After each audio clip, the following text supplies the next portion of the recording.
about 10 years ago is when I started to see Corey Feldman come out with this crap.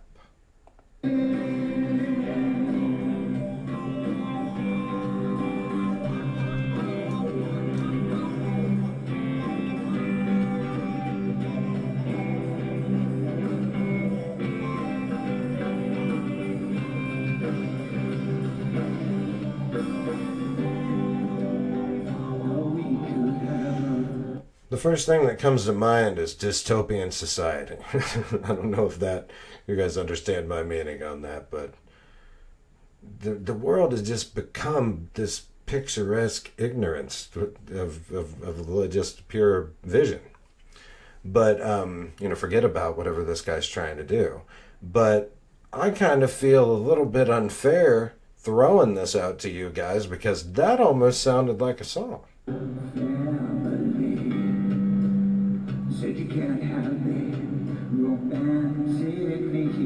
Yeah, but let's listen to them lyrics. I'm going to start picking apart these lyrics because we're going to find a whole lot out about Corey Feldman.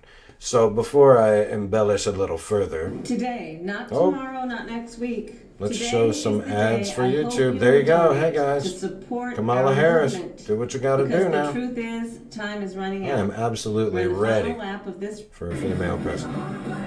Corey Feldman for president. I wanted to get some of his guitar playing. Make sure I do a grand entrance here and some pop and lock.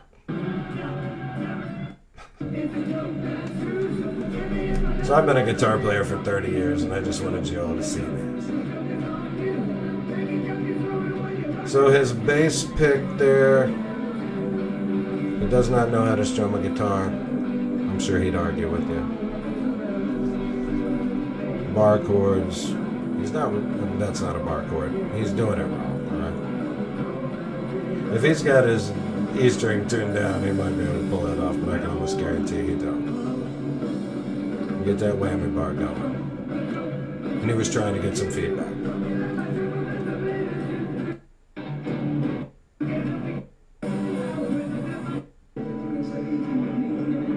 Here we go. It's the big guitar solo.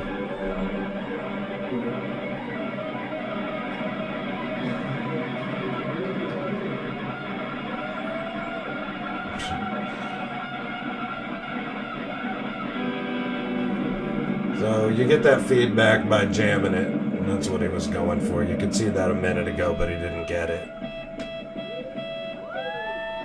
Oh, I'm not sure what that thing is, but that is a feedback button of some kind.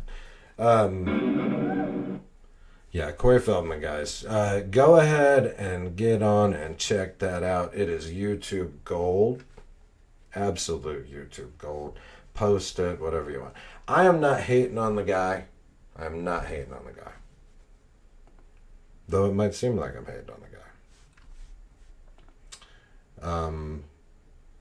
I loved Corey Feldman in the 80s, man. If you are a Gen Xer, Corey Feldman was what you loved in the 80s, man. And so I started looking up his stuff. I got up this morning. I'm like, you got to go into the rabbit hole of Corey Feldman these days. Because for those of you that don't do your research on Corey Feldman, his first commercial, I think, is a McDonald's in like 1978. All right. And then the first movie that I saw by him, I was born in 1975. I've seen all of these movies. The Goonies, I distinctly remember. The Goonies 2, oh my goodness. The Goonies 1, I've never even seen The Goonies 2. The Goonies 1, 1985. I saw that in the theater, 10 years old. Boom. That's the best movie for a kid, a 10-year-old kid there is.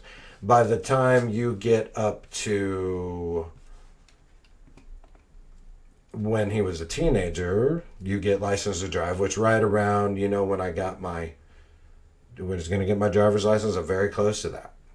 I'm coming up to it. I'm not actually super close to it, but The Burbs, Teenage Mutant Ninja Turtles, everybody knows them for that. But Dream a Little Dream was a big one. I was absolutely in love with Meredith Salinger. Oh my God, who wasn't? So I grew up with with Corey Feldman and Corey Haim, and Corey Haim unfortunately is dead now.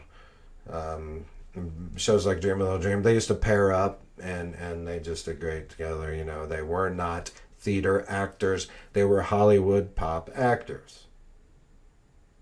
But nonetheless, you know, someone from my past. Meredith Salinger's 54. Jesus. And Corey Feldman is a little older. I think it said he was born in 1971. So 53 years old. I'm 49. So this all, you know, it makes sense. You know, it's all around the same deal. So I loved Corey Feldman. A little chime in on what he's doing here, though. I am of the opinion that he, you know, he got in a McDonald's commercial. He was just the cutest little kid ever. I was seeing him Friday the 13th, the final chapter, I think it was. It's like one of the best Friday the 13ths ever. All those different movies that he had were all huge. He was just wanted in Hollywood, so he got all this attention from very young. And then now, about a decade ago or more, he actually, you know, fell out. You know, he got in with Michael Jackson. I don't know if any of you know that.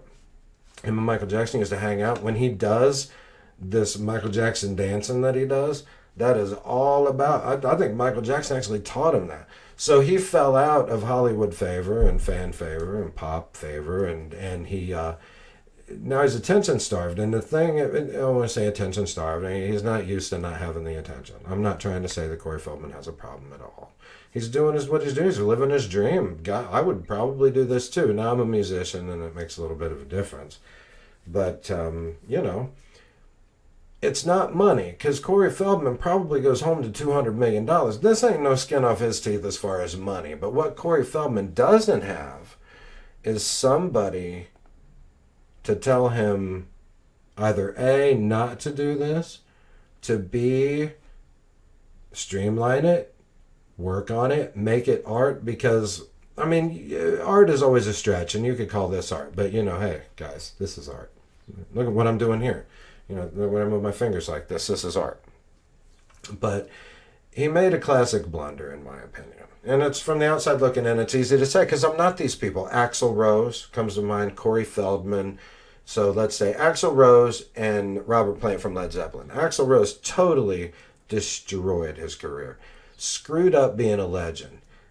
Robert Plant from Led Zeppelin, on the other hand, rolled with it. And the guy's 80 years old, and he's still a legend. Now, wouldn't you rather sit up there? You know, guys like Lane Staley and Alice in Chains cared more about the drugs than they did about the music. I don't, you know, whatever. It's complicated. But he died when he was young, and he could have been sitting on a throne right now, singing Here They Come to Snuff the Rooster. Now, Corey Feldman, sir, if you watch this, you could do the same thing.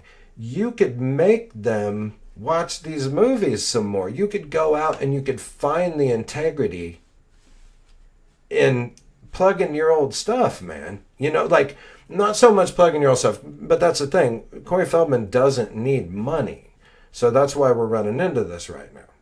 If Corey Feldman needed money, then I think he would be probably working on his old stuff. Corey Feldman wants acceptance.